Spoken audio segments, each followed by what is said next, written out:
Ang sarap-sarap masabi that it is well with my soul. At kung tayo po ay kuminsan nababagabag, naliligalig, natatakot, nangangamba, kantahin nyo. Dahil habang inaawit natin, naaalala natin na tama, yun nga pala ang dapat na nararamdaman at kalagayan ng mga anak ng Diyos. At hindi lang dapat, it is well with my soul, it should also be well with other people's souls. Kaya meron tayong pananagutan sa ating sarili at sa kapwa natin para maging mga pakayapa tayo. At yan ang pakay ng ating ngayon ay tatalakayin ng kumagat, don't be the one. Galing ito sa walang kamatayang kasaysayan ng babaeng papatuhin sana pero hindi natuloy. It's an immortal story and we keep on drawing lessons and wisdom from this Jesus in action lesson. Marami ang Panginoong Yesus sa katuruan na sinabi ng kanyang bibig, pero ito ginawa ng kanyang katawan, sinabi ng kanyang bibig, demonstration of Jesusness. And so this is very important. Dear God, we thank you.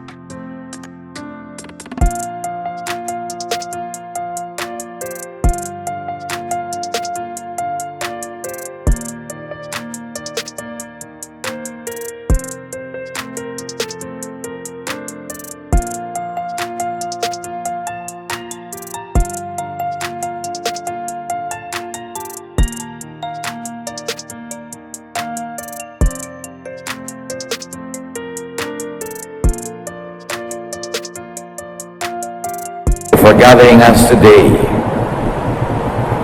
Thank you, Lord, for the wellness of our souls, even of our minds and bodies, and especially the wellness of our spirit. We ask you now to quiet our hearts and speak to us. Nawa, Panginoon, ay maging mapayapa kami, palakasin niyo po aming katawan, alisin mo mga nararamdaman ng aming katawan, mga alalahanin ng aming isip, at nang makapagtuon kami ng pansin sa inyo. Father, we ask you to speak to us powerfully to the point that our lives will be changed for the better, for this never-ending quest to become more and more like your Son, Jesus. And so speak powerfully, use your servant as your instrument, but be the voice that will give us life, that will give us empowerment and nourishment. In the name of your Son, Jesus, we pray with thanksgiving. Amen. Siyempre, ang walang kamatayang kwento na ito ay magmumula sa John chapter 8. Walang kasawa-sawang balik-balikan natin ang kasaysayan dahil marami pang mga leksyon. John 8:2. Then early the next morning, he went to the temple. The people came to him and he sat down and started teaching them. So there was Jesus, and there was a teaching in progress. Umagang-umaga, nagtuturoan na. Meanwhile, umagang-umaga, meron na namang nabulat-lat na problema yung mga relihiyoso sa kanilang bayan. John 8:3-5. The Pharisees and the teachers of the law of Moses brought in a woman who had been caught in bed with a man who wasn't her husband. They made her stand in the middle of the crowd. Then they said, "Teacher, this woman was caught sleeping with a man who isn't her husband. The law of Moses teaches that a woman like this should be stoned to death. What do you say?" Maraming kasalanan, pero paboritong pag-usapan yung mga kasalanan na may kinalaman sa sexual relations and sexual activities. Bihirang chinichismis ang kasalanan ay pride. Bihirang chinichismis ang kasalanan ay arrogance, o kaya ay stealing, o kaya ay killing people. Pero laging napag-iinitan yung mga sins that have something to do with sexual activities.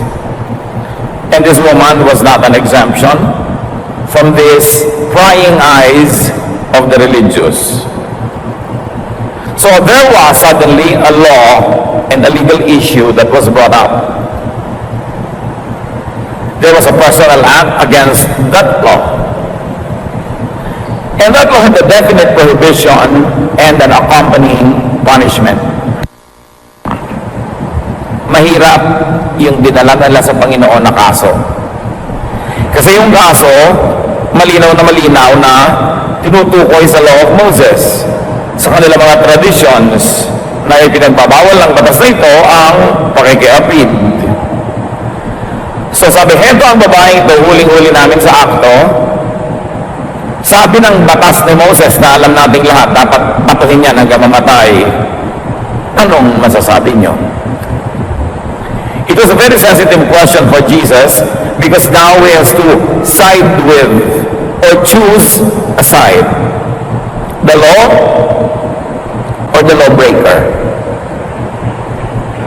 Kanino siya kakatig o kakampi dun ba sa hindi matitibag na pader ng batas ni Moses na nakaukit sa bato?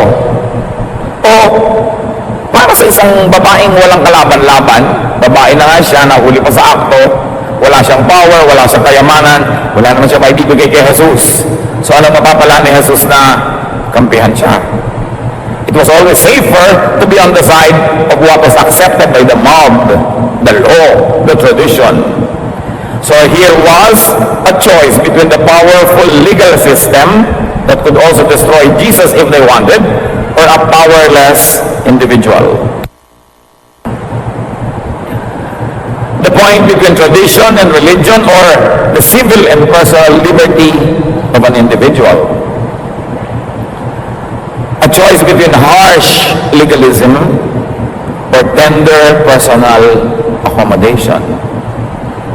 In other words, Jesus was being asked, your status as teacher, your career, your credibility, or this worthless woman's life, your doctrine of love and forgiveness. Alam nila kasi ang doktrina ng Panginoon a doctrine of forgiveness, accommodation, love, and nourishing of people. Heto yung ubod ng pagsik na batas ni Moses. A tribal law when Israel was just a tiny tribe and not yet a full nation. And it was hundreds or 1,000 years old by then. So ano ba ang papairalin? Ang isang pagkaluma-lumang batas na maaaring ayon at bagay sa isang maliit na tribal society, pero ngayon sa isang sophisticated full nation, ganun pa rin ba dapat ang pag-implement nun? But obviously they were implementing it. They had many women who were stoned to death because of this same offense. So what was at stake? What was on the table was the old or our way, or the new or your way, Jesus. That was the indirect question. May maliit na klaseng itinuturuan ng Panginoon, biglang inilagay ito sa kanilang lesson plan that day, ang malaking usapin na ito. It was a very difficult question to tackle. It was a make or break situation. And from all angles, it looked like a lose-lose situation for Jesus. You could almost hear the critics say, gotcha. Wala kang lusot. John 8:6. They asked Jesus this question because they wanted to test him and bring some charge against him. Yun. Ang tunay na dahilan, hindi nila inihahanap ng katarungan yung babae. Ang tunay na pakay nila, gusto nilang si Jesus ay magkaproblema kung ano ang desisyon na bibitawan niya. If Jesus said, stone her to death, as the law required, he would contradict his own doctrine of love. You and I know, and you don't have to be explained to, that stoning, no matter where the rule comes from, is very unloving. But if Jesus said, stone her, or love her instead, he would break the law of Moses. At sino ang babangga sa law of Moses? The Jews would kill or die for a dot or an iota in the law of Moses. But there were not only 10 commandments, there were more than 600 other commandments that the priests, the Levites, the religious people had added to the burden of daily life. So on trial was the woman, seemingly, but really, on trial was Jesus. And more than that, on trial was the law of Moses and their tradition. And the question is, why has the law of Moses made these people very cruel? Anong uri ng relihiyon at pagkabiging relihiyoso ang magpapatigas ng puso ng mga mananampalataya na kayang-kaya nilang idiin at hingin ng kamatayan sa isang malagim na pagbato ng isang babaeng walang kalaban-laban? May babae pa naman ang ambisyon na maging mangalunya, mag-prostitute, maligaw ng landas. Ano ang mga dahilan? Economic, social, emotional reasons why a woman would be pushed into such an unglamorous, in fact, a very dangerous situation. Wala sa kanila yon. Bakit sa kanilang pagiging relihiyoso ang naging bunga tumigas ang puso? At gustong-gusto nila na i-implement yung napakalupit na mga batas na ito at wala silang pakialam sa mararamdaman at maging sa kamatayan ng isang kabag-abag na babae. So on trial also was the community. Di nila sinadya, pero sa ginawa nilang yon, ang lahat ngayon ay nasa sakdal at ang lahat ngayon ay nililitis. The story sounds so remote, and yet it is not. Because the same story happens in our lives today. This woman could be anybody in the church, or in our community or family. Maybe a male, a female person, a young or an old person, whatever the crime. But somebody will say, this person has broken the law. And let's talk about legal law now, because legal law is separated from moral law. Let the legal systems take care of themselves. Pero sa church, machichismis, si sister ganon, nakita ko sa mall, may kaakpay. Si brother ganon, nakita ko sa dilim. No? Si ganito, si ganyan, may ganitong kwento. Nangyayari pa rin yan. And Jesus and His doctrine is put on trial again. What would Jesus do if Jesus was present when accusations today are being discussed and heard? Also on trial is not only the law of Moses or the Old Testament, but then the New Testament also. Remember, ang scripture ng mga taong ito nung panahon na naganap yung kwento ay Old Testament lamang, mostly the law of Moses. Hindi pa nasusulat man yung New Testament. So kung gaano tayo ngayon ka-devoted sa New Testament, kung gaano tayo ka-believe dito, ganoon sila ka-believe doon sa law of Moses. And yet, did Jesus implement what the scriptures of their time said should be implemented? Yun nga ang gustong maging butas sa kanya ng mga nagsasakdal. Dahil halos natitiyak nila na hindi ipapa-implement ni Jesus yun.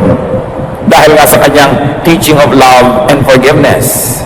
Pero pag hindi pina-implement, Jesus could be accused of not obeying scripture. Ang appreciate natin mga kapatid for discussion's sake, kung gaano katindi at kabigat ang Old Testament na tinatawag natin ngayon, nung panahon nila, ngayon, Old Testament and New Testament combined, yun naman ang mabigat at matimbang sa atin. That's why many people will accuse the brother or the sister on premise of one verse. Sasabihin nila, sabi ng verse na ito, hindi yan dapat ginagawa. Bakit ginagawa ni brother ganon? Sabi ng verse na ito, dapat siyang itiwalag, dapat siyang yun na kasi, hindi ka naman pwede mambato na ngayon to death. Nag-iba na ang panahon. Dapat siyang parusahan. Dapat siyang i-treat as an unbeliever. Sabi ng ganitong verse. At naniniwala ang lahat sa verse na yun. Pero ang tanong, what would Jesus do if he was present? Will he implement harsh verses? Like, would he implement the law of Moses? And of course, the community then is the equivalent of the church now. So the same trials happen, the same accusations, and Jesus, who never changes, must be heard. Ano ang gagawin niya? So there was suspense. They thought that they had brought Jesus between a rock and a hard place. John 8:6. But Jesus simply bent over and started writing on the ground with his finger. Another lesson, another demonstration. He did not answer hastily. May lesson agad para sa atin mga kapatid eh. When asked maliciously, do not answer too soon. Sa ating buhay, si Louis XIV, the King of France, was famous for always saying, I shall see. Pag may nagsusumbong sa kanya, wala pong gagawin niya laban sa sinumbong ko, I shall see. May nangihingi sa kanya, o ibibigay niyo na po ba sa akin, I shall see. Hindi siya nagde-decide agad dahil mahirap umatras. To delay opening your mouth and do something wise. John 8:7-8. They kept on asking Jesus about the woman. Finally, he stood up and said, if any of you have never sinned, then go ahead and throw the first stone at her. Once again, he bent over and began writing on the ground. Jesus did not judge the woman.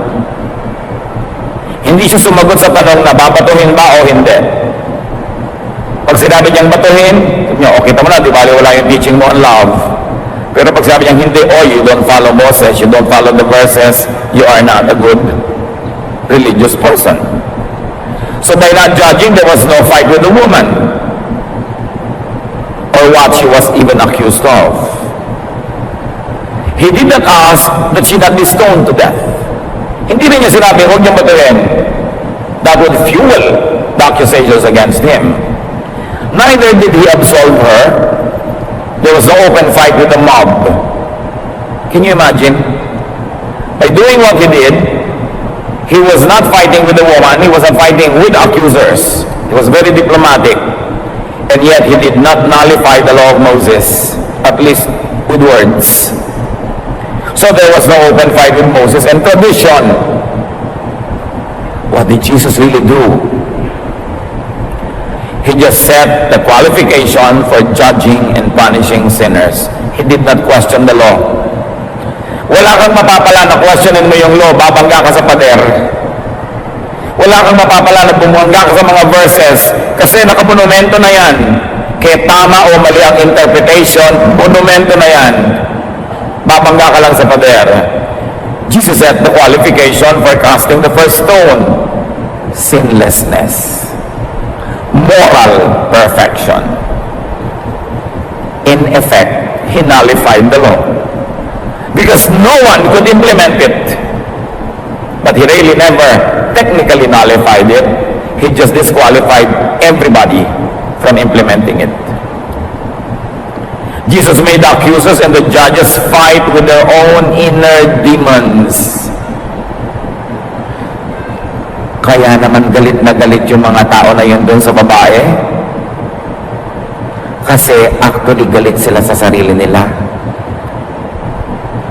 Hindi ba ang sabi, ang magnanakaw, galit sa kapwa magnanakaw?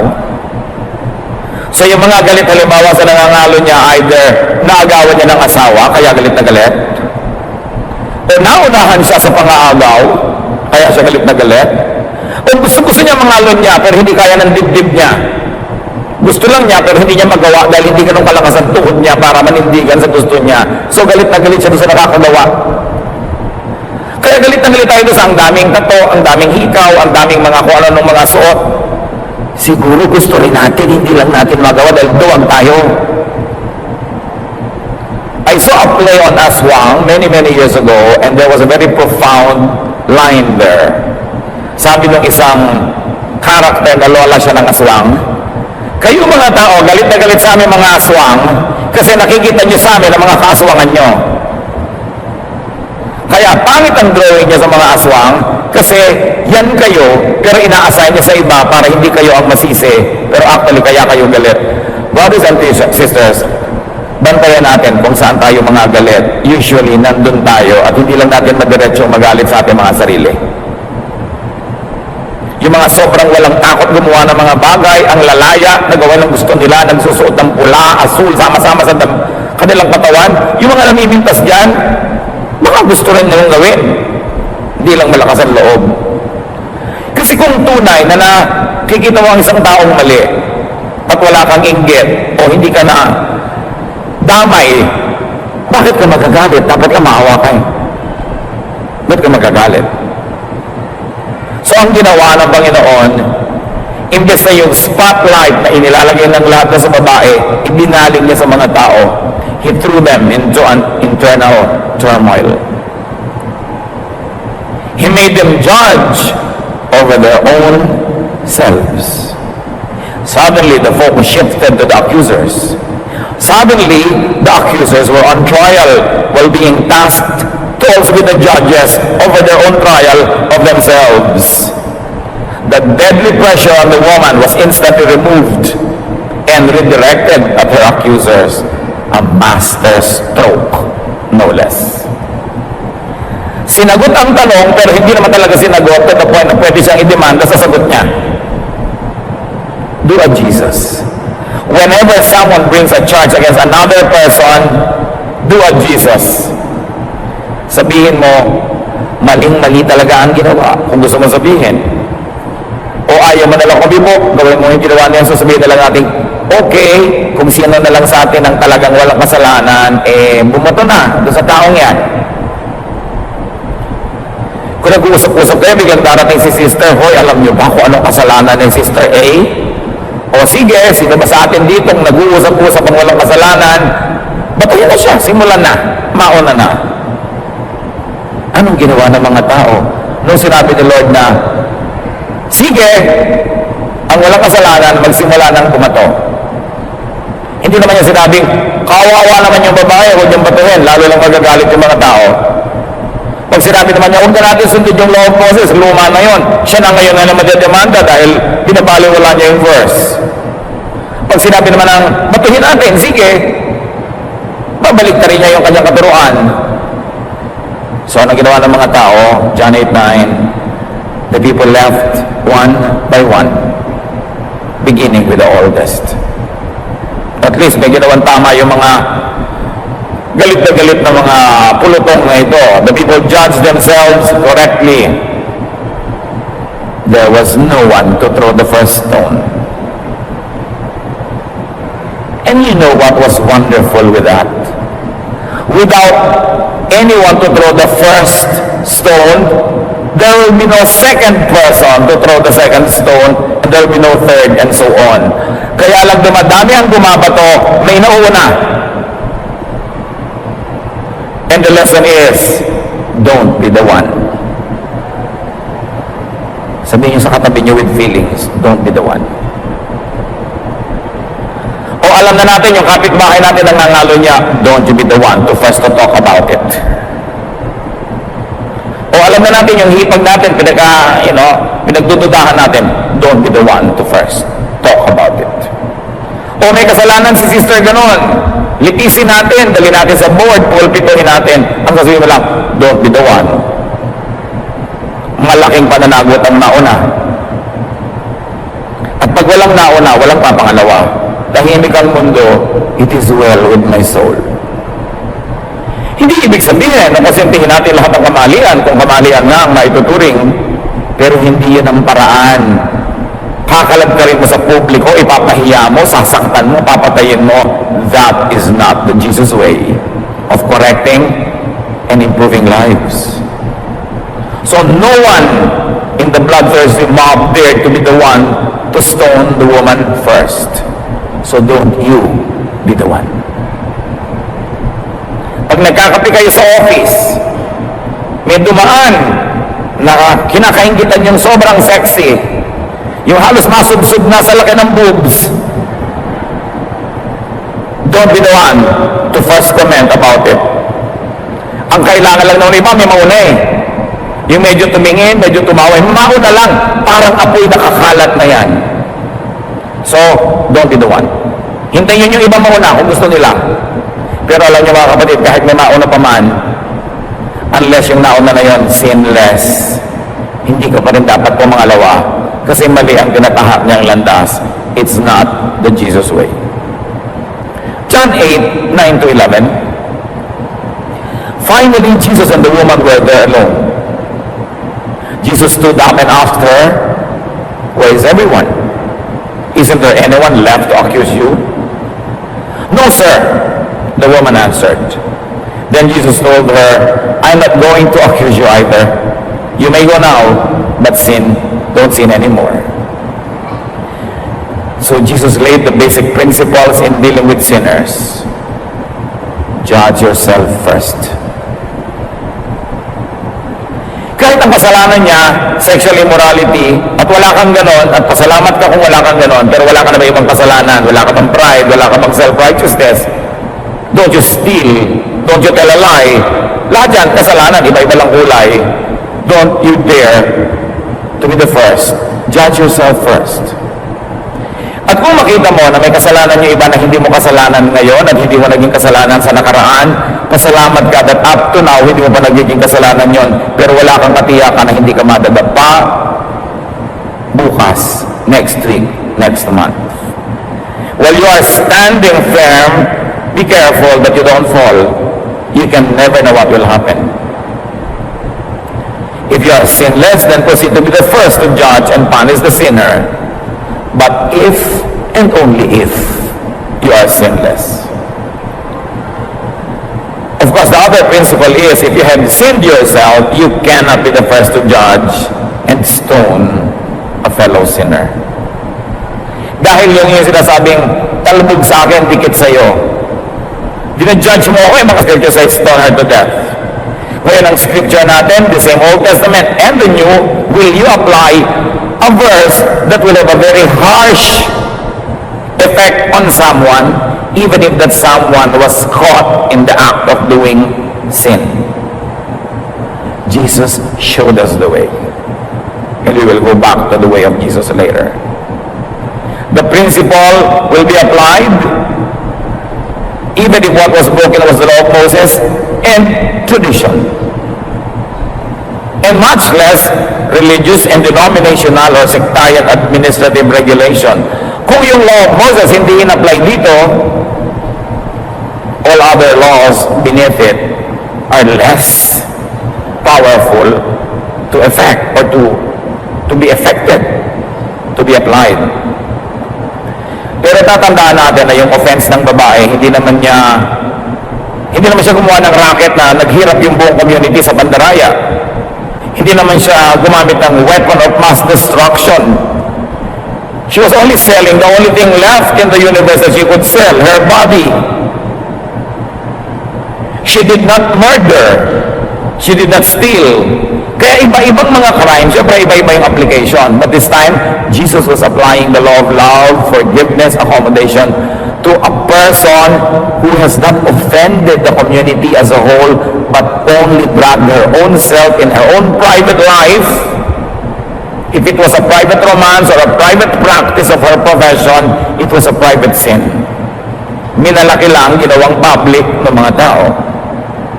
So, kanya-kanyang application kung ano-ano ang bigat.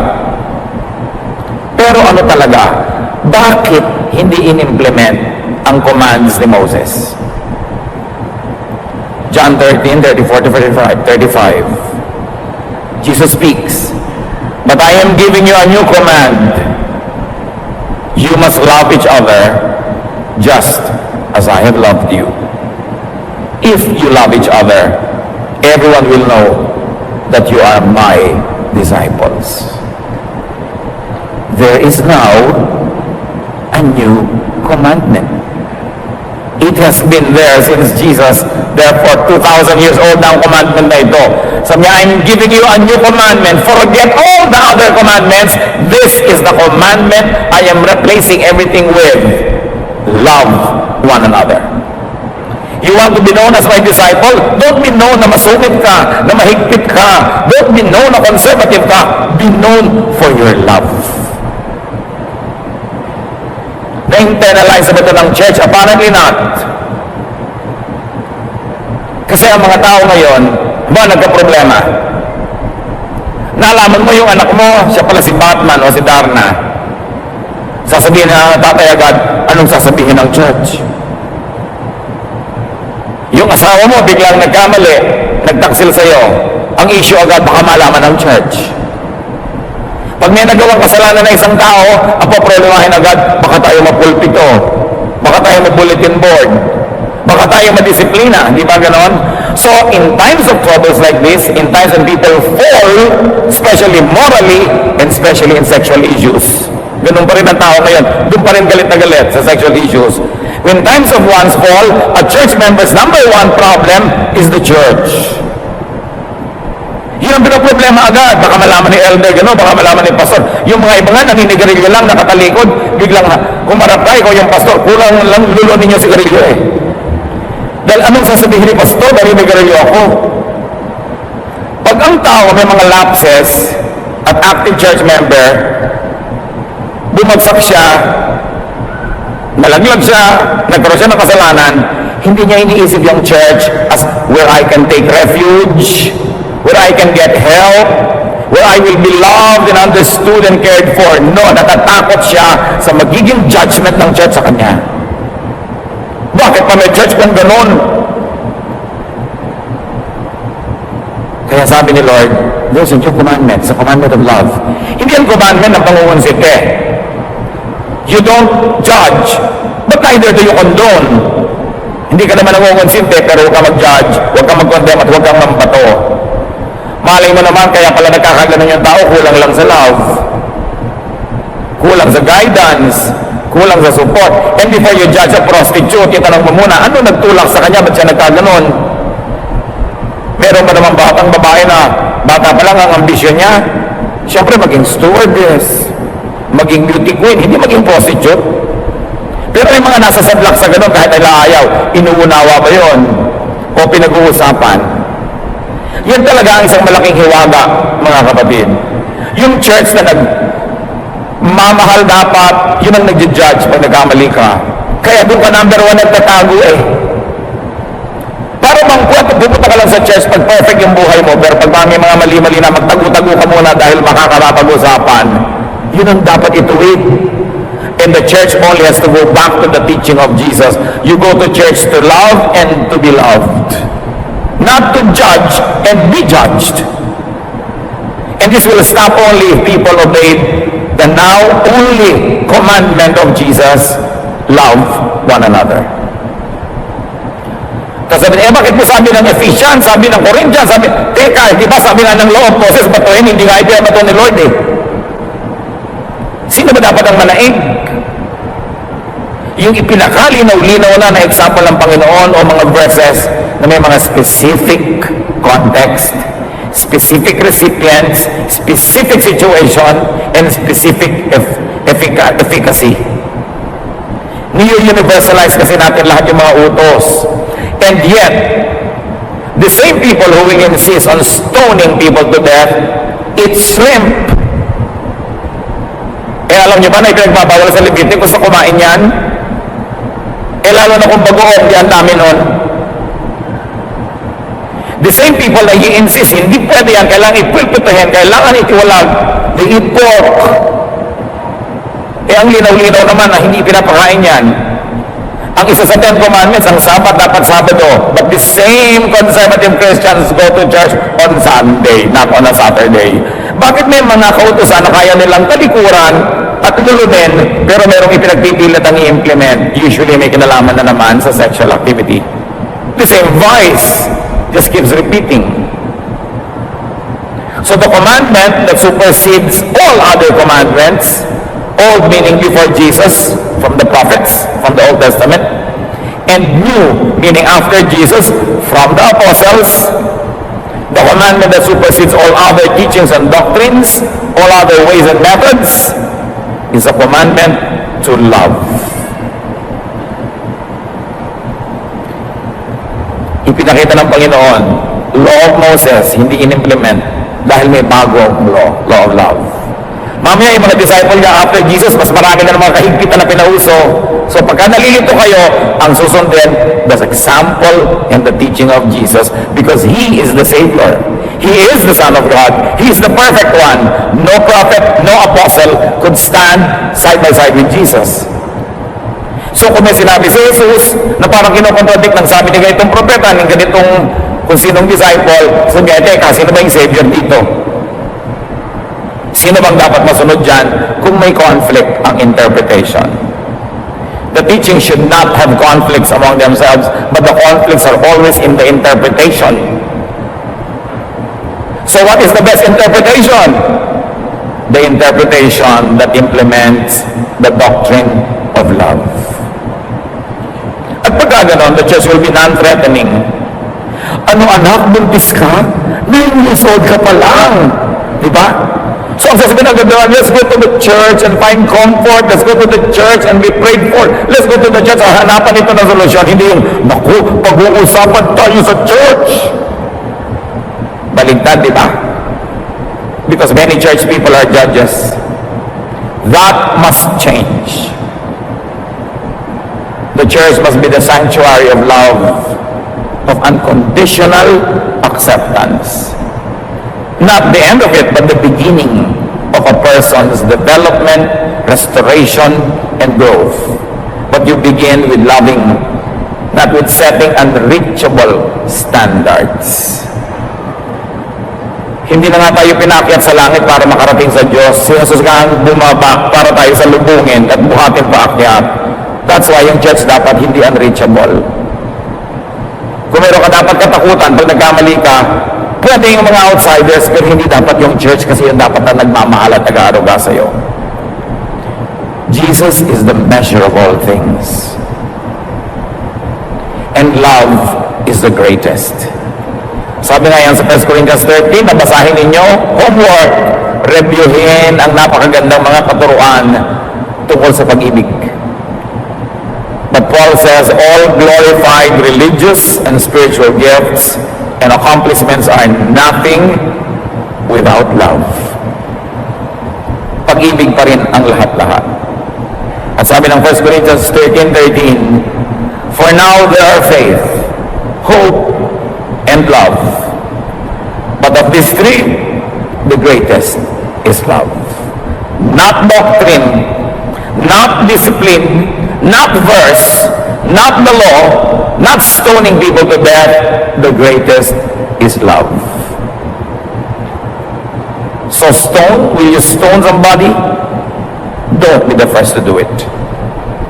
Will you love? Yes. Because Jesus says, God is love. You will be known as my disciples, not for your great memory of Scripture, although that is nice to have, not for your strictness, not for your Victorian and Puritan stand on everything, but for your love. Romans 12:10, love each other as brothers and sisters, and honor others more than you do yourselves. Honor others, hindi lang sinabi honor the honorable. Honor even those you think are dishonorable. We owe it to ourselves to honor one another. And remember, you could not stone unless you were sinless. You could not stone if you were sinful. Matthew 7:1, do not judge so that you may not be judged. In Matthew 7:5, you hypocrite. First, take the log out of your own eye, and then you will see clearly to take the speck out of your neighbor's eye. So, why stone sinners? Why talk about sinners? Remember, you could love sinners even if you were sinful. Hindi ka pinagbabawalang umibig, pero pinagbabawalan ka mag-judge. Therefore, loving is more appropriate, more doable, more acceptable, and more godly than stoning fellow sinners. In fact, the more sinful you are, the more you should love. Don't burn the bridge over which you too must pass. At sabi sa Proverbs 10:12, love covers all offenses. Di ba mga magulang, dahil mahal nyo ang inyong anak, kahit ano nga pagkakamali niya, nakahanapan nyo na excuse eh. Kaya pagka anak mo ngayon laging hindi makasapasa sa school, ang tawag mo doon, slow learner. Di ba?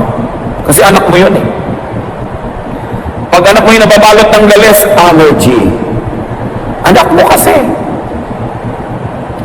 Pero pagkaiba, ang tawag mo doon, buning baligtad, butlig, galis. Di ba? Pero pagka anak mo, may allergy ang anak ko. Anak mo kasi. Kasi mahal mo.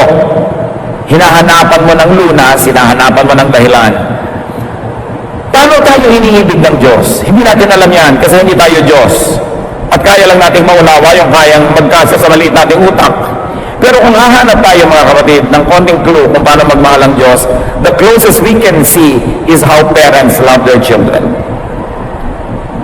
Paano magmahal ang isang ama o isang ina sa kanyang anak? Tatanungin ko kayo.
Yung mga impaktong nakatira sa ating puso.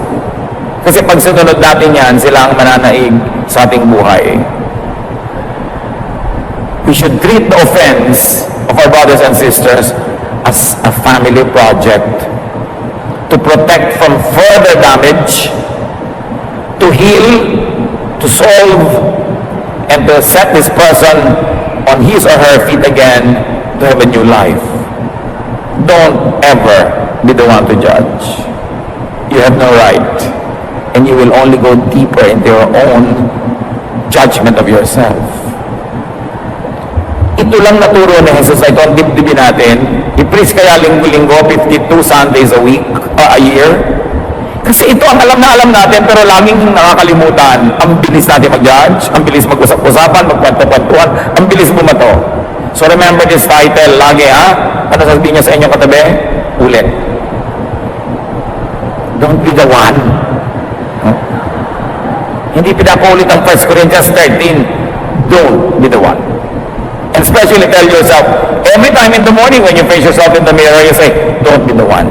This morning, when I go to my friends, I won't be the one to begin a judgment proceeding. Tonight, when I go to the prayer meeting, I won't be the one to first talk about sister ganon and brother ganon. Don't be the one. Jesus hates it. Love instead, because love is the greatest. Ama namin, ipaalala nyo nga po sa amin na si Jesus na aming tagapagligtas ang dapat sundin, hindi kung sino-sino. Na yung turo niya sa pag-ibig ang mangingibabaw, kahit ano pang verse o ano pang doktrina, because it is the new commandment that was given us. Turuan niyo kami na mag-contribute, Lord, sa atmosphere para yung church maging loving, caring, nourishing, instead of judgmental and harsh and cruel. Turuan mo na habang nagiging religyoso kami bumabait, hindi nagiging masungit, maunawain, hindi mapaghusga, tulad ng Panginoong Jesus. Pagbulay-bulayan natin itong mga kapatid at lalo na sa ilang saglit ng katahimikan, hihingi natin ang tawad kung meron tayong hinuhusgahan. Napakadaling makalimot at maging mapaghusga. Pero laging tinitingnan ng Panginoon ang ating puso. Huwag kayong bumato ng batong babalik din sa inyo dahil makasalanan din pala tayo. Dear God, teach us to be sensitive